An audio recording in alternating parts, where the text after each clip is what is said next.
तो ब्रेक के बाद एक बार फिर से आप सभी का स्वागत है। खबरों में बढ़ते आगे। रांची में कई जगहों पर ईडी की छापेमारी की गई है। आईएएस मनीष रंजन समेत कुल 20 ठिकानों पर रेड किया गया है।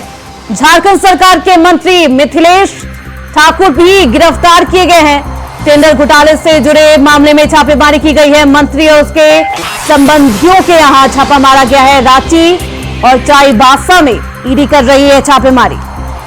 तो रांची से ये बड़ी खबर सामने आ रही है, जहां ईडी का ताबड़तोड़ एक्शन लगातार जारी है। तो झारखंड में विधानसभा चुनाव होने हैं, लेकिन उससे पहले ईडी भी लगातार सक्रिय नजर आ रही है। और ईडी की कार्रवाई मंत्री मिथिलेश ठाकुर के साथ साथ उनके रिलेटिव्स पर भी की जा रही है। जल जीवन मिशन में अनियमितता मामले में यह छापेमारी की जा रही है। टेंडर घोटाले का यह पूरा मामला है। तो 20 ठिकानों से ज्यादा 20 ठिकानों पर लगातार ईडी के द्वारा छापेमारी की जा रही है। हमारे साथ हमारे सहयोगी अजय पांडे रांची से हमारे साथ जुड़ चुके हैं। अजय, 20 ठिकानों पर ईडी की छापेमारी की जा रही है, क्या कुछ कहां ये छापेमारी? देखिए, बिल्कुल देखिए, विधानसभा चुनाव के पहले ये जो ईडी की आज दबिश है, ये निश्चित रूप से राज्य के 20 से अधिक ठिकानों में आज ईडी की जो है रेड जारी है और अब तक जारी है। इसमें आप समझ सकते हैं कि जो जल स्वच्छता के मंत्री मिथिलेश ठाकुर के उनके बड़े भाई के यहाँ, इसके अलावा उनके करीबी यहाँ, इसके अलावा मनीष रंजन जो आईएएस के अधिकारी हैं उनके यहाँ, उनके करीबियों के यहाँ, इसके अलावा जो पेयजल स्वच्छता मिशन से जो जुड़े अधिकारी थे, इंजीनियर्स के यहाँ जो है मामला ईडी जो है छापेमारी लगातार जारी कर रही है। आप देख सकते हैं कि लगातार इससे पहले भी जल जीवन मिशन के तहत को लेकर के जो है झारखंड में जो है काफी मामला अनियमितता को मामला उठाता है। सदन में भी पिछले दिनों आपने देखा होगा विधानसभा के सदन सेट कर दिया। जो बीजेपी के जो विधायक हैं अनंत ओझा, उन्होंने इस मामला को सदन में उठाया था और सरकार ने इसमें सफाई दी थी कि जल्द ही इसकी जांच करेंगे और इसकी जांच के बाद जो है हजारीबाग के जो इंजीनियर से उन पर कार्रवाई भी हुई और उनको निलंबित भेज दिया था। लेकिन मामला यहाँ तक ही नहीं निकला और यह आपने देखा होगा पिछले दिनों में हजारीबाग में प्रधानमंत्री मोदी ने एक जनसभा को संबोधित किया। परिवर्तन की समापन था, उसमें भी जल जीवन योजना के मामला को उन्होंने दोहराया था।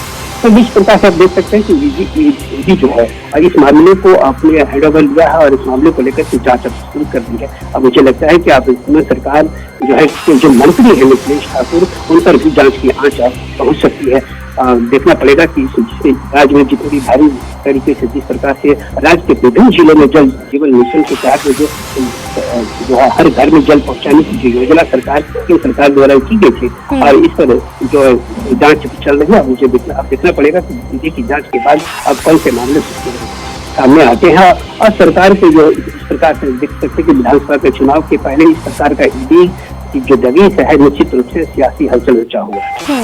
बिल्कुल अजय, 20 ठिकानों पर ईडी की रेड जारी है। ऐसे में अभी तक क्या कुछ बरामद किया गया है? ईडी के अधिकारी के द्वारा क्या कुछ कहा जा रहा है? देखिए, आप देख सकते हैं कि ईडी की जो कार्रवाई है आज सुबह 4 बजे चाईबासा में पहुंची, जिससे 2:30 बजे ईडी की टीम पहुंच चुकी थी और सुबह 4 बजे भी मिथिलेश ठाकुर के जो बड़े भाई हैं उनके यहाँ ईडी की दस्तक दी थी। और इसके अलावा आप देख सकते हैं उसके बाद लगातार 5 बजे से लगातार 6 बजे तक रांची से लेकर के राजधानी से लेकर के कई जिलों में जो है ईडी की टीम में पहुंची कर अभी तक जांच कर रही है। हालांकि ये कड़ी सुरक्षा के बीच ये मामला जांच चल रही है और अब देखना पड़ेगा कि ईडी की जांच के बाद ईडी जो है पूरी कार्रवाई संपन्न होने के बाद क्या मामले सामने आते हैं। बिल्कुल अजय, क्या कुछ बरामद किया जाता है, क्योंकि 20 ठिकानों पर रेड किया जा रहा है। अब बने रहिए अजय हमारे साथ, आगे भी आपका रुख करेंगे। तो वहीं रांची से बड़ी खबर सामने आ रही है। झारखंड विधानसभा चुनाव से जुड़ी खबर, कभी भी हो सकता है चुनाव की तारीखों का ऐलान। सीएम हेमंत सोरेन ने बुलाई कैबिनेट की बैठक में लोक लुभावन फैसले ले सकती है सरकार। मौजूदा सरकार के कार्यकाल का अंतिम बैठक माना जा रहा है। बैठक में कई अहम प्रस्तावों पर लग सकती है मुहर। तो झारखंड में जल्द ही विधानसभा चुनाव होने उससे पहले हेमंत सरकार ने ये बैठक बुलाई है। हेमंत सोरेन की ये अहम बैठक मानी जा रही है और आखिरी बैठक। इस बैठक में लोक लुभावन कई मुद्दों पर फैसला ले सकती है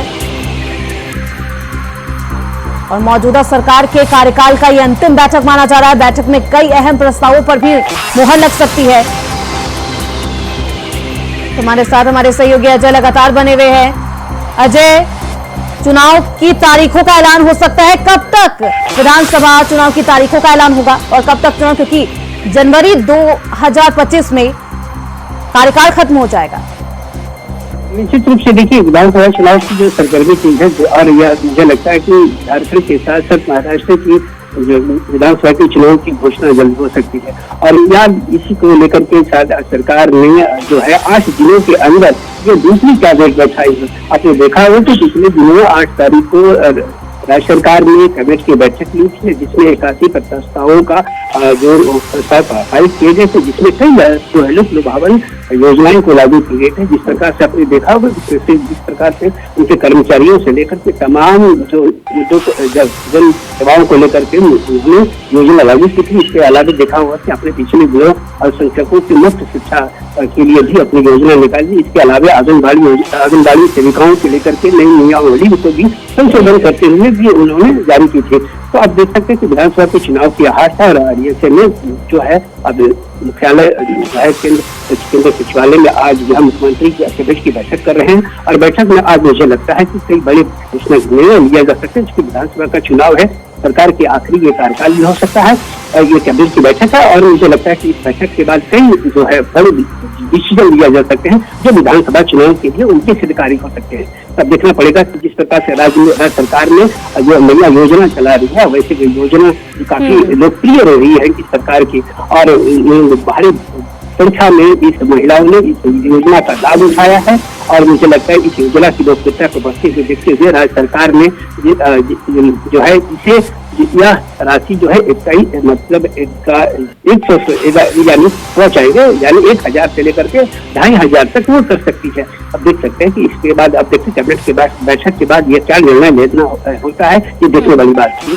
दूसरी तरफ आप देख सकते हैं कि भैया योजना को लेकर के लगातार झारखंड में विवाद बढ़कर विपक्ष भी इस तरह लेकर के हमला लगा है, और इस योजना को काट तोड़ के लेकर के उन्होंने गोविंद दीदी योजना की घोषणा की थी। और पिछले देखा हुआ कि बीजेपी की 5 अप्रैल में यह जो गोविंद दीदी योजना जो लागू किया, और उन्होंने कहा कि हम गोविंद दीदी योजना के माध्यम से हम 2100 रुपये हम जो है माता बहनों को हम प्रोत्साहन राशि देंगे। और उसी को लेकर के मुझे लगता है कि इसके बाद यहाँ कैबिनेट की बैठक आज बुलाई गई है, और मुझे लगता है कि इसकी राशि 21 बीजेपी जिस प्रकार से 2100 कहा कि सरकार ने 2500 देने का वादा किया। अब देखना पड़ेगा कि कैबिनेट की बैठक में क्या डिसीजन होता है, क्या निर्णय लिए, ये देखने वाली बात है। बिल्कुल अजय, क्योंकि आज हेमंत सोरेन के कार्यकाल का ये अंतिम बैठक भी माना जा रहा है, बेहद अहम बैठक है। तो इस बैठक में कौन कौन से अधिकारी और मंत्रीगण शामिल है? जिसमें देखिए कैबिनेट के सभी जो भी मंत्री हैं, सभी कैबिनेट के मंत्री शामिल है, और इसके तमाम अधिकारी जो भी विभाग के विभिन्न अधिकारी हैं वो शामिल है। और ये लगता है ये महत्वपूर्ण राज्य का सबसे अहम बैठक है। बिल्कुल ये अहम बैठक मानी जा रही है। देखना बेहद दिलचस्प होगा कि अब इस बैठक के बाद क्या कुछ फैसला लेती है, लोक लुभावन फैसला क्या कुछ हेमंत सरकार लेती हुई नजर आती है। बहुत शुक्रिया अजय आपका इन तमाम जानकारियों के लिए। तो वहीं राजधानी लखनऊ में विकास नगर के सेक्टर 8 स्थित अंबेडकर पार्क में जुआ खेलते पकड़े गए अमन गौतम की पुलिस कस्टडी में मौत के बाद सियासत भी शुरू हो गई है। बता दें कि यूपी कांग्रेस अध्यक्ष अजय राय मृतक अमन गौतम के घर पहुंचे, जहां अमन गौतम के परिवार वालों से मुलाकात की। इससे पहले भीम आर्मी चीफ चंद्रशेखर रावण और सपा सांसद के चौधरी कर चुके हैं मुलाकात। अब कांग्रेस ने पुलिस पर हत्या का आरोप भी लगाया है।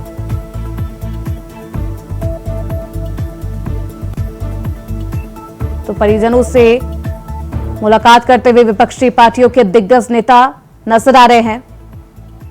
तो इस खबर पर हमारे साथ हमारे सहयोगी मोहम्मद अमान हमारे साथ जुड़ चुके हैं। सीधे रुख करते हैं उनकी तरफ। अमान, क्या कुछ मामला है और आखिर कैसे अमन गौतम की मौत पुलिस कस्टडी में हो गई, क्या कुछ कहा जा रहा है?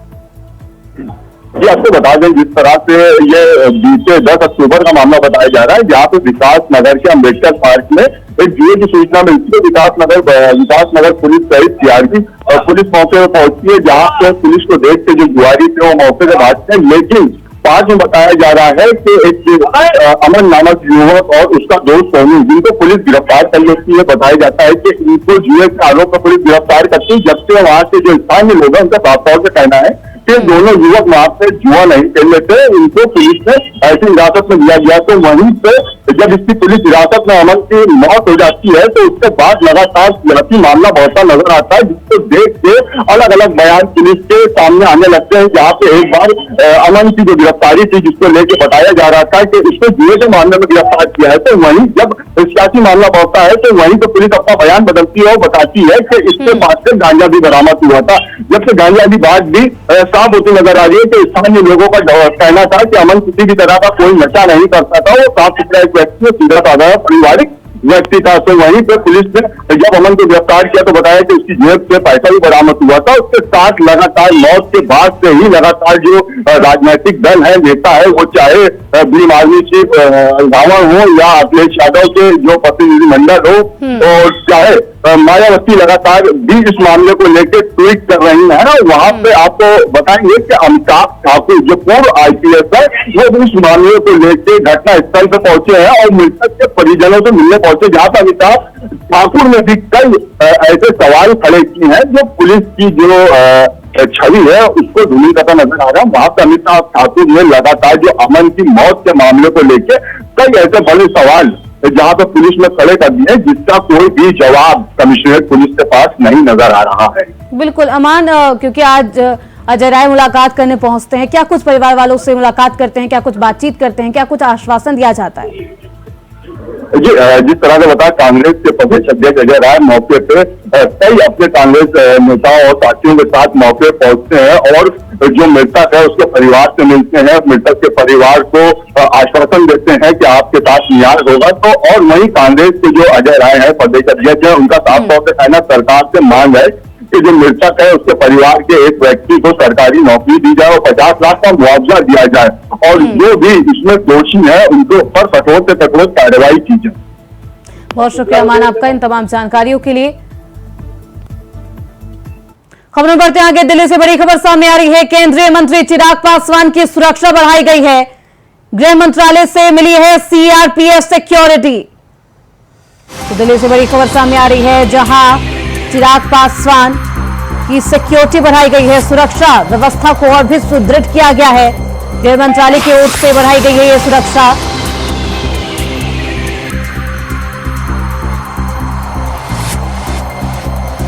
तो सीआरपीएफ की सिक्योरिटी अब चिराग पासवान को दी जाएगी। तो वहीं रांची से बड़ी खबर सामने आ रही है। झारखंड चुनाव में वीआईपी की एंट्री मुकेश साहनी की पार्टी की हुई है, एंट्री हुई है। विधानसभा चुनाव में चुनाव लड़ने का ले सकती है फैसला। तो झारखंड चुनाव में एक बार फिर से वीआईपी पार्टी की एंट्री हो सकती है। मुकेश साहनी की पार्टी की एंट्री हो सकती है झारखंड चुनाव में। विधानसभा चुनाव लड़ने का पार्टी फैसला ले सकती है। हालांकि अभी ये खबरें हैं, पार्टी के द्वारा कोई भी ऑफिशियल अनाउंसमेंट अभी तक नहीं किया गया है। खबरें बढ़ते आगे, महाराष्ट्र के संभाजी नगर में केंद्रीय मंत्री किरेन रिजिजू ने कहा कि कांग्रेस पार्टी ने एक विशेष समुदाय को वोट बैंक बनाने के लिए इसे मुस्लिम अफेयर मिनिस्ट्री बनाकर रख दिया है। उस समय उन्होंने नियम बनाया था कि राष्ट्रीय अल्पसंख्यक आयोग के अध्यक्ष सिर्फ मुस्लिम ही हो सकते हैं। ये गैर संवैधानिक है। केंद्रीय मंत्री किरेन रिजिजू का कांग्रेस पर यह निशाना साधा है और कांग्रेस ने सिर्फ मुस्लिमों को साधने के लिए इस तरीके का काम किया है। संख्यक समुदाय है, मुस्लिम, क्रिश्चियन, सिख, बौद्ध, जैन और पारसी। 6 समुदाय को एक साथ लेके चलने के लिए देश भर में जो कार्यक्रम हम लोग कर रहे हैं, आदरणीय प्रधानमंत्री नरेंद्र मोदी जी का सबका साथ सबका विकास, एक भारत श्रेष्ठ भारत का मंत्र लेकर के चल रहा हूं। उसी के कड़ी में महाराष्ट्र में मेरा काम चल रहा है। हमारा सरकार आने से पहले हमारे अल्पसंख्यक मंत्रालय को, मिनिस्ट्री ऑफ माइनॉरिटी अफेयर्स को, कांग्रेस पार्टी ने एक विशेष समुदाय को वोट बैंक बनाने के लिए मुस्लिम अफेयर्स मिनिस्ट्री बना के रख दिया था। उस समय उन्होंने रूल में बनाया कि नेशनल कमीशन फॉर माइनॉरिटीज का अध्यक्ष सिर्फ मुस्लिम ही हो सकते हैं, तो ये कितना गैर संवैधानिक है। बाबा साहब बी आर अम्बेडकर जी का इक्वालिटी का जो मंत्र है उसका भी विरोध है। हम सब बराबर है, और जो 6 माइनॉरिटी कम्युनिटी का देखभाल करने के लिए यह मंत्रालय का गठन हुआ, उसमें बाकी जो 5 समुदाय हैं उनको दरकिनार किया गया है।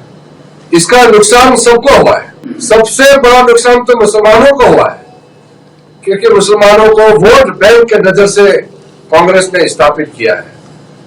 कोई भी समुदाय जब वोट बैंक बन जाता है उसका बड़ा नुकसान होता है, क्योंकि जब चुनाव होता है तो कांग्रेस पार्टी कहता है कि 15% मुस्लिम वोट तो अपने को मिलना ही है, इसलिए उसके बारे में कुछ करने का जरूरत नहीं है, बाकी को विभाजित करो, डिवाइड एंड रूल पॉलिसी करके वोट हासिल करना है। ये कांग्रेस का नीति रहा है। तो मुस्लिम को वोट बैंक बना करके मुसलमानों को भी नुकसान पहुंचाया और देश को भी नुकसान पहुंचाया है। उसको ठीक करने के लिए जब मुझे अल्पसंख्यक मंत्रालय का जिम्मेदारी दिया, हमने सबसे पहले कहा कि हमारे लिए सब बराबर है, कोई छोटा कोई बड़ा नहीं है। भारत देश में सब बराबर नागरिक है और सबको बराबर का मौका मिलना चाहिए। भारत देश में सबसे बड़ा बौद्ध समुदाय महाराष्ट्र में है। Baba Saheb doctor B are Ambedkar ji ने जब बौद्ध धर्म को अपनाया दीक्षा भूमि। अब आपको सीधे ले चलते हैं देहरादून, जहां सीएम पुष्कर सिंह धामी लाइव आ रहे हैं। क्या कुछ कह रहे हैं, सुनिए। अपना योगदान देने वाली आदरणीय रेखा आर्य जी, सचिव और हमारे खाद्य आयुक्त श्री हरीश चंद्र सेमवाल जी, यूकॉस्ट के महानिदेशक, जिन्होंने पूरे राज्य के अंदर अभी बताया कि किस प्रकार से आज काम हो रहा है, उसमें अपना बहुत ही महत्वपूर्ण योगदान करने वाले प्रोफेसर दुर्गेश पंत जी, संयुक्त निदेशक BIS श्री श्याम कुमार जी, एवं इस सभागार में उपस्थित हमारे विभिन्न संस्थानों से आए हुए सभी हमारे प्रतिनिधिगण, मैं देख रहा हूं डॉक्टर ब्रिगेडियर बहल साहब भी यहाँ बैठे हैं, अन्य भी बहुत सारे, रुचि जी और सभी उपस्थित, जिनका संबोधन हमारे श्याम कुमार जी ने किया, और विद्यालयों से आए हुए सभी हमारे प्रधानाध्यापकगण, अध्यापकगण और मेरे सभी प्यारे विद्यार्थियों, छात्र एवं छात्राओं, हमारे मीडिया के सभी मित्र, मैं आप सभी का आज इतनी बड़ी संख्या में यहाँ। तो आप सुन रहे थे सीएम पुष्कर सिंह धामी को। इसी के साथ इस बुलेटिन में बस इतना ही। देखते रहिए NTR वॉइस।